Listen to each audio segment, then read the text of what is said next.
Ang walang hanggang bituin ng Asia na si Julie Ann San Jose ay muling pinaamo ang lahat sa kanyang kamakailang cover ng Too Much Heaven noong Pebrero 25 sa iba't ibang vocal parts sa bawat pagkuha. Pinagsama ng Kapuso artist ang tatlong video ng kanyang pag-awit na nagresulta sa isang angelikong cover masterpiece ng kantang iyon. Ang mga tagasunod ni Julie Ann ay nagbigay sa kanya ng komplimento at nagpahayag din ng kanilang excitement tungkol sa pagbabalik ng artist sa pagsasapubliko ng kanyang mga self-triplet na video. Ang boyfriend na si Raver Cruz ay may kasamang mayabang na komento sa video, "Grabe idol.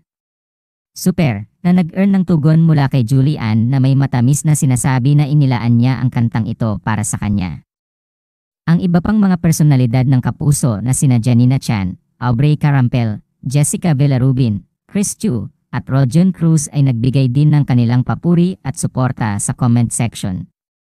Ang mga Kapuso stars na sina Zephanie, Dennis Trillo, Maxine Medina, Hannah Presilas, at Gareth Bolden ay nagpadala ng kanilang pagmamahal sa kahanga-hangang mga awit sa pamamagitan ng heart likes sa post.